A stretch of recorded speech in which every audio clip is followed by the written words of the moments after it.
Hello, నమస్తే అండి. శ్రీమతి ఎద్దనపూడి సులోచనారాణి గారి హృదయగానం నవల 17వ భాగాన్ని స్వాగతం అండి. డాక్టర్ వర్మ హర్షని తన కారులో క్లినిక్కి తీసుకెళ్ళాడు. వాళ్ళిద్దరూ వెళ్ళేసరికి శాంత మంచం మీద నిస్త్రాణంగా ప్రాణం లేని మనిషిలా పడుంది. ముఖం పాలిపోయి కళావిహీనంగా ఉంది. డాక్టర్ వర్మ మంచం దగ్గరికి వెళ్ళి వంగి శాంత అని పిలిచాడు. శాంత మెల్లగా కళ్ళు తెరిచింది. డాక్టర్ వర్మను చూడగానే పెద్దగా కేక పెట్టింది. మంచం మీద నుంచి లేవబోయింది. వర్మ చప్పున ఆపాడు. అక్కడి నుంచి యువతలకి వచ్చేస్తూ హర్షకిరణ్తో, హర్ష, నువ్వు దగ్గరికెళ్ళు.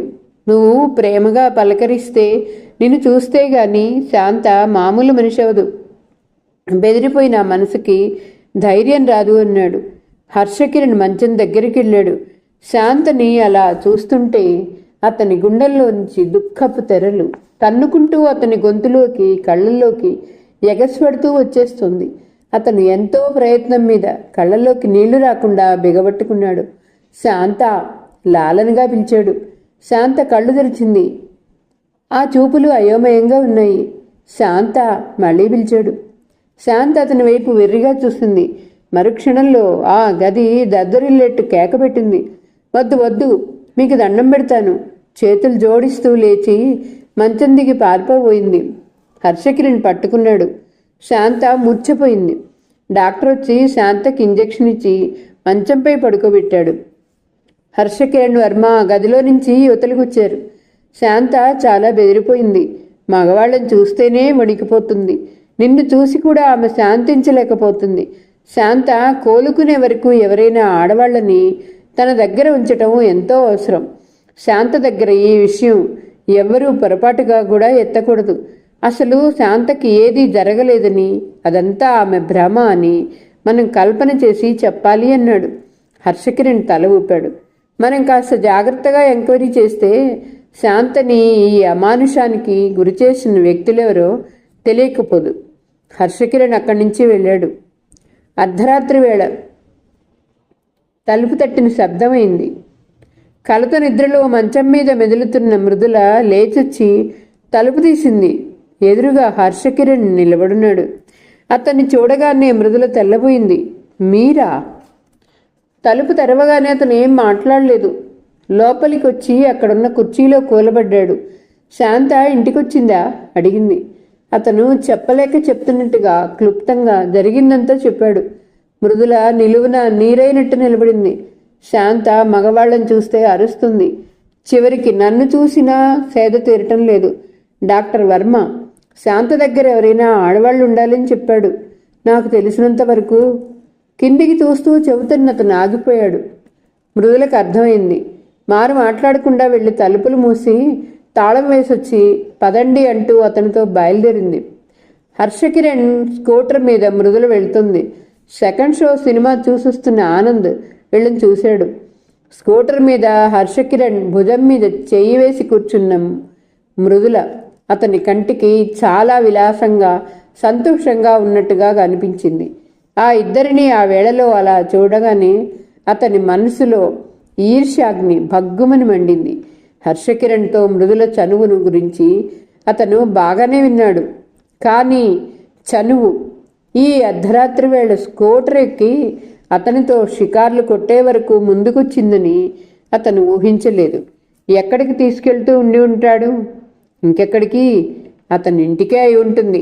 ఆనంద్ పళ్ళు పటపటలాడాయి. రాత్రంతా అతనికి నిద్రే పట్టలేదు. తనని కాదని హర్షకిరణ్తో తిరుగుతున్న మృదులని ఎలా పరాభవించాలా అని ఆలోచిస్తూ ఉండిపోయాడు. మృదుల క్లినిక్ వచ్చింది. హర్షకిరణ్ మృదులని డాక్టర్ వర్మకి పరిచయం చేశాడు. మృదుల శాంత దగ్గరికి వచ్చి కుర్చీలో అక్కను కూర్చుంది. హర్షకిరణ్ దూరంగా కుర్చీలో చేతుల మధ్య తలదించుకుని కూర్చున్నాడు. మృదుల శాంత నుదుటిపై చేయి వేసింది. ఒళ్ళు జ్వరంతో కాలిపోతుంది. శాంత ఉలికిపాటుగా కళ్ళు తెరిచింది. మృదుల స్నేహపూర్వకంగా ఆత్మీయంగా కన్న తల్లిగా ప్రేమగా చూస్తూ నవ్వింది. శాంత చూపుల్లో అయోమయం క్రమంగా తగ్గింది. ఆ చూపుల్లో కాస్త నిలకడొచ్చింది. శాంత, ఎలా ఉంది జ్వరం అనండి. శాంత పెదవులు కంపించాయి. ఏదో చెప్పబోయింది. కళ్ళు పత్తికాయల్లా అయ్యాయి. ఏడుపు వచ్చేసింది. మేడం, ఆ పెదవులు వణికి ఆకుల్లా ఉన్నాయి. మృదుల చప్పున కుర్చీలో నుంచి లేచొచ్చి మంచం మీద శాంత పక్కన కూర్చుంది. శాంత అప్పటికే లేవబోతుంది. మృదుల శాంత భుజాలు పట్టుకుని దగ్గరికి తీసుకుంది.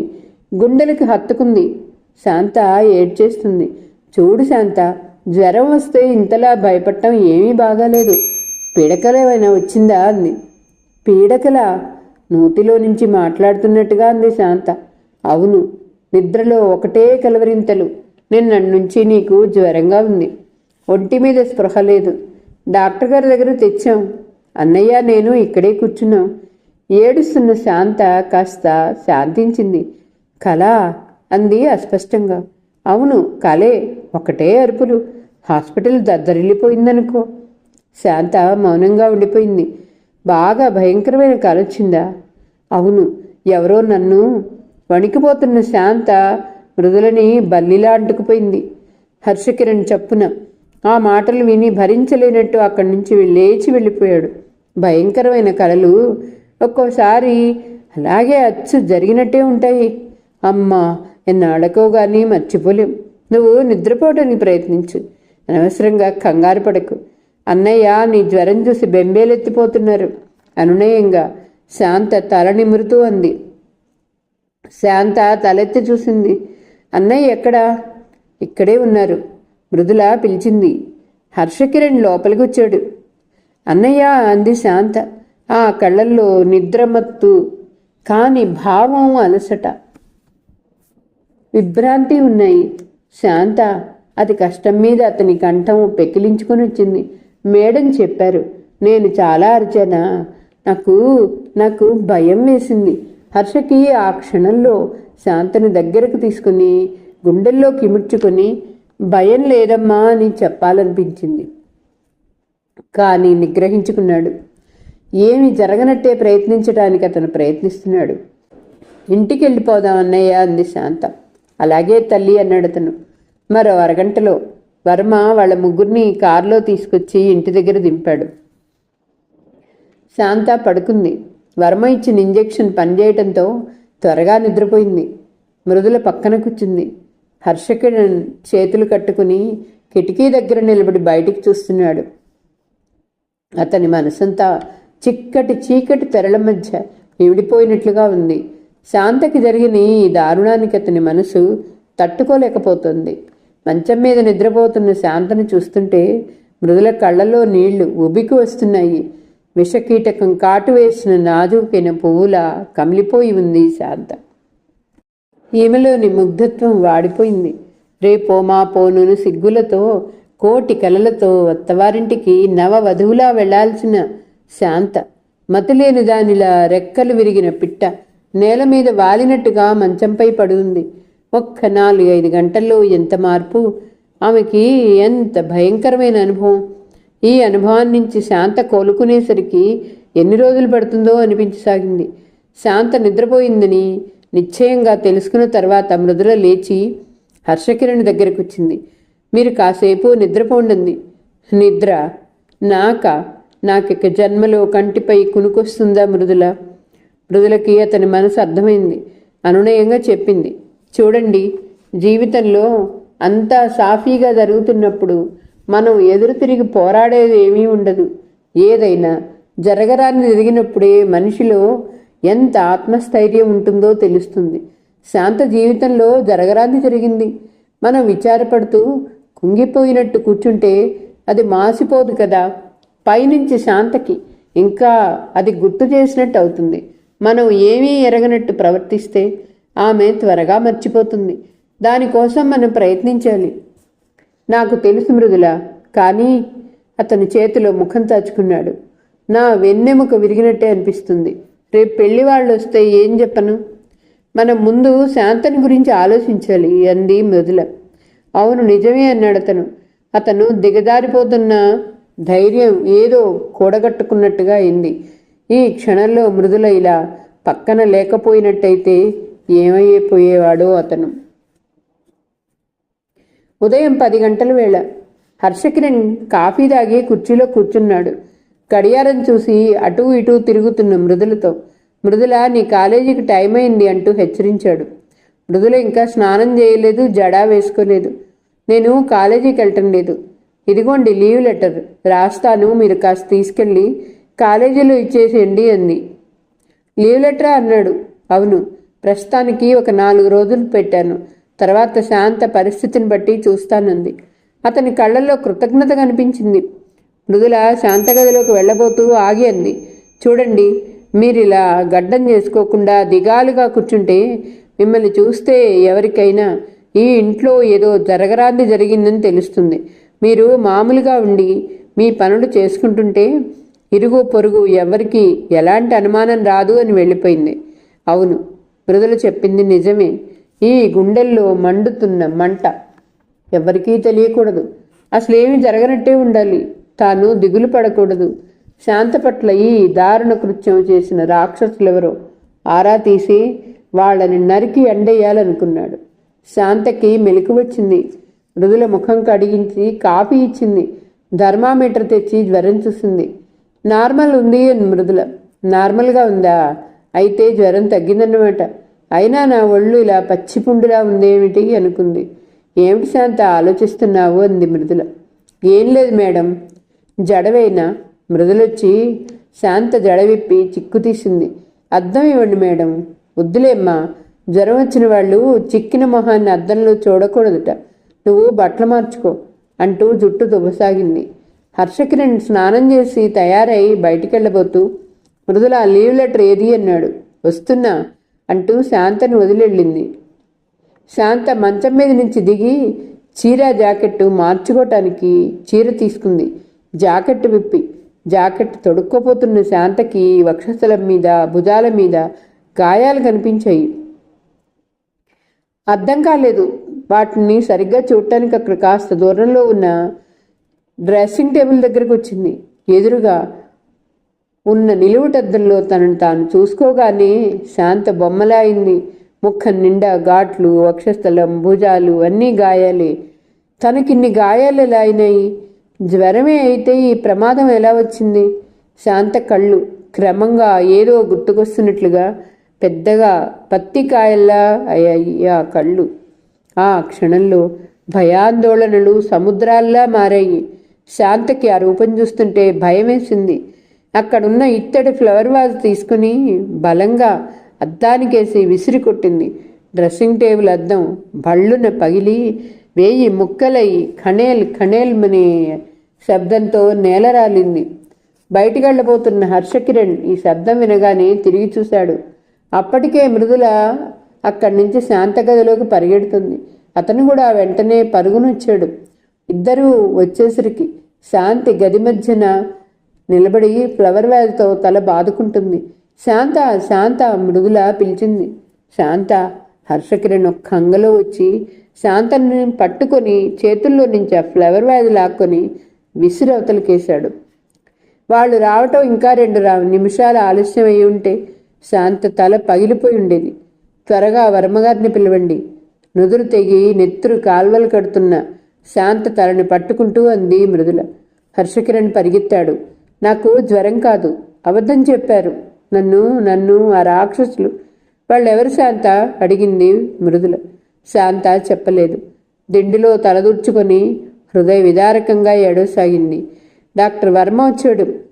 శాంతకి నిద్రపోవటానికి ఇంజెక్షన్ ఇచ్చాడు. శాంతని మీరు చాలా జాగ్రత్తగా కనిపెట్టుండాలన్నాడు. ఆ మర్నాడు పెళ్లివాళ్ళు వచ్చారు. హర్షకిరణ్ వాడిని ఇంటికి తీసుకురాకుండా సరాసరి హోటల్కి తీసుకుని వెళ్ళాడు. కతికిదే అతకదు అని మమ్మల్ని ఇక్కడ దించావు. మాకు అలాంటి చాదస్తాలు ఏమీ లేవు నాయనా అంది అత్తగారు.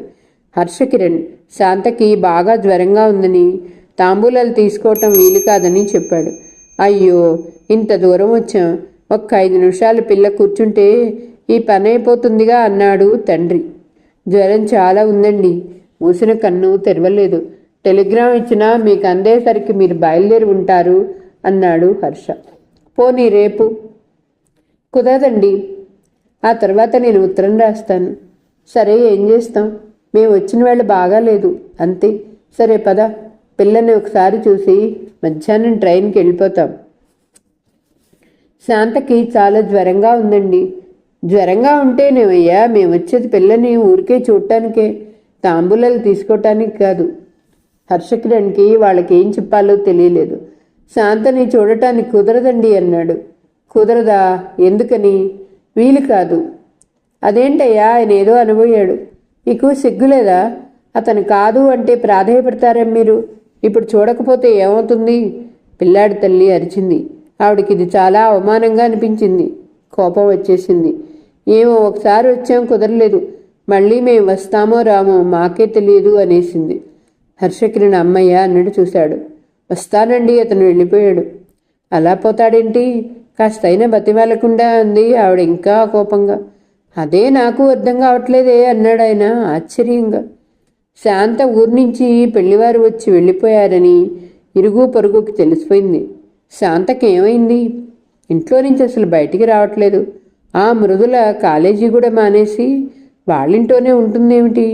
శాంత స్నేహితురాలు జయశ్రీని కూడా ఇంటికి రానియటం లేదు. జయశ్రీ 2 సార్లు వచ్చి శాంతని చూడకుండానే వెళ్ళిపోయింది. అసలు శాంతకి ఏమైంది?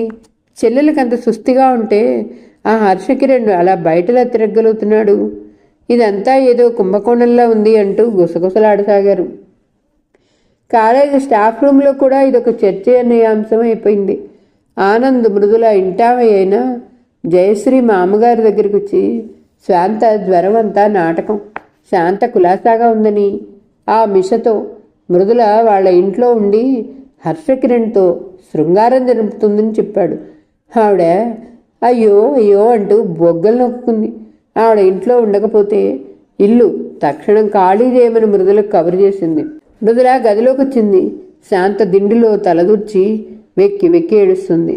మృదుల మంచం దగ్గరికి వచ్చి కూర్చుని శాంతని బలవంతంగా లేవదీసి ఒడిలోకి లాక్కుంది. శాంత, ఏమిటి బేలతనం? మేడం, నాకు చనిపోవాలనిపింది. ఏమిటా మాటలు? మందలింపుగా అంది. నాకు ఆ భయంకరమైన కళ మరుపు రావటం లేదు. శాంత, అసలు ఏమైందో చెప్పగలవా? మృదులు అడిగింది. ఆ రోజు మీ దగ్గర నుంచి వస్తున్నాను. సుగుణ ఇంటికి వెళ్దామనుకున్నాను. మళ్ళీ పొద్దుపోతుందని అన్నయ్య ఇంటికి రావటం ఆలస్యమైతే కంగారు పడతారని ఇంటికే వస్తున్నాను. అప్పుడేమైంది? దోవలో రమేష్ కారు ఎదురైంది. రమేషా? మృదుల నిటారుగా అయింది. అవతల గదిలో పేపర్ చదువుతున్న హర్షకిరణ్ ఈ సంభాషణ ఆలకిస్తున్నాడు. వెంటనే పేపర్ పక్కన పడేసి లేచొచ్చాడు. గుమ్మానికి చేయాలించి నిలబడ్డాడు అతను.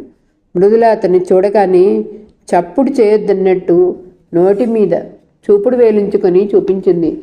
హర్షకిరణ్ చెవులు తెక్కించినట్టుగా శాంత మాటలు వింటున్నాడు. నన్ను కారులో ఇంటి దగ్గర దించుతామని రమ్మన్నారు. నేను వద్దన్నాను. ఎంతో మంచిగా మాట్లాడారు. నాకు అనుమానం రాలేదు. నేను ఎక్కాను. నా నోరు మూసేశారు. తర్వాత శాంత ఒక్కసారిగా బావురుమంది. ఆ శరీరం గదగదలాడిపోతుంది. ఒంటి మీద చెమటలు దిగదారాయి. శాంత ఏడవకు. మృదుల ఏడుస్తున్న శాంతని లేవనెత్తి అక్కున చేర్చుకుంది. శాంత తలని భుజానికి అదుముకుంటూ దయ లాలిత్యం కూడిన స్వరంతో, చూడమ్మా, నువ్వు మరీ చిన్నపిల్ల అవటం వల్ల ఇంత బెమ్మేలు పడుతున్నావు. కాస్త పెద్దదానివైతే జీవితంలో ప్రతి మనిషికి ఏదో ఒక విషాదం ఎదురవుతూనే ఉంటుంది అనుకుని గ్రహిస్తావు. కొంతమంది డబ్బు పోయి బికార్లు అవుతారు. మరికొంతమంది ఆప్తులను పోగొట్టుకుని అన్నీ ఉండి ఏమీ లేని ఒంటరి వాళ్ళు అవుతారు. ఇంకా కొంతమంది జీవితాలు మరీ భయంకరంగా ఉంటాయి. భర్త చనిపోయిన స్త్రీలు, భర్త వదిలేసిన స్త్రీలు, తల్లిదండ్రులను పోగొట్టుకుని పరాయి పంచల్లో దిక్కు లేకుండా పడున్న పిల్లలు, నా అనే వాళ్ళు లేని రోగిష్టి వృద్ధులు, ఇంకా చెప్పాలంటే ఇలా అనేకంగా ఏదో ఒక బాధ పడుతూనే ఉంటారు. కొంతమందికి డబ్బు పోతే కొంతమందికి పేరు పోతుంది, మరికొంతమందికి శీలం పోతుంది. జీవితం అంటే బాధ విషాదం ఎదురవ్వకుండా ఉండదు. శాంత, ఏ బాధకైనా మందు కాలమే. అదే చిత్రంగా మనిషి బాధ నుంచి సేద తీరుస్తుంది. నాకు చచ్చిపోవాలనిపిస్తున్నంత ఈ విషయం కొన్ని సంవత్సరాల తర్వాత ఏమీ అనిపించకపోవచ్చు. నిజంగా జీవితంలో నిజంగా ఇదొక పీడకలే. పీడకల ఒకసారి వచ్చిందని ఇక నిద్రపోవటం మానేయం కదా. అలాగే ఒక బాధామయ సంఘటన జరిగిందని ఏ మనిషి జీవితమే తెంచివేసుకోకూడదు. కాలుకెదురు దెబ్బ తగిలితే కాలే తీసుకుంటామా? చెప్పు శాంత. జరగరానిదే జరిగింది కాదన్నా, కానీ నువ్వు ధైర్యం తెచ్చుకోవాలి. ఇందులో నీ తప్పేం లేదు. నువ్వు బాధ్యురాలివి కాదు. నీ ప్రమేయం లేకుండా నీ మీద పడిన బురద ఇది. బురద పడితే స్నానం చేస్తే శరీర మాలిన్యం పోతుంది. ఇలాంటి సంఘటన జరిగితే ఆత్మ సంయమన శక్తితో ఎదుర్కొంటే ఈ పీడకల మాసిపోతుంది. శాంత, నువ్వు ధైర్యంగా ఉండాలి. నువ్వెందుకు విచారపడాలి? అసలు నీ 100 ఏళ్ల జీవితం ఎందుకు వదులుకోవాలి? ఇది నీ స్వయంకృతం కాదే. నీ మనసుకి ఇది నువ్వే నచ్చ చెప్పుకోవాలి. ఇది నీ తప్పు కాదు. ఇందులో నీ ప్రమేయం లేదు. దీనికి నువ్వు బాధ్యురాలివి కాదు. దానికోసం నీ జీవితం నాశనం చేసుకోకూడదు అని నీకు నువ్వే గట్టి మనసు చేసుకోవాలి. ఏదో జరిగిపోయిందే అని కుంగిపోవద్దు, కుమిలిపోవద్దు. నా మాట వింటావు కదూ? నా తల్లివి కదూ? నువ్వు మీ అన్నయ్య కోసమైనా మామూలు మనిషివి కావాలి. నువ్వు లేచి తిరిగితే తప్ప ఆయనకు ధైర్యం రాదు. అన్నయ్య కోసమైనా నువ్వు బలం తెచ్చుకోవాలి. ఏమంటావు? అంది మృదుల. శాంత ఏడుపు మానింది. మనసు ఆలోచించసాగింది. మృదుల మాటలు ఆమె పీడిత హృదయానికి చందన లేపనల్లా శాంతిని కలిగిస్తున్నాయి. చెప్పమ్మా, నేను చెప్పిన మాటలు నిజం అవునా కాదా? అంది మృదుల. నిజమే, నిజమే మేడం అంది శాంత. మృదులకి కాస్త ధైర్యం వచ్చింది. శాంత గొంతులో ఏడుపు తగ్గింది. మాటల్లో భారం కూడా వదిలింది. 1 గంట తర్వాత లేచి జడేసుకుంది. పుస్తకాలు తీసుకుని తిరగేస్తూ కూర్చుంది.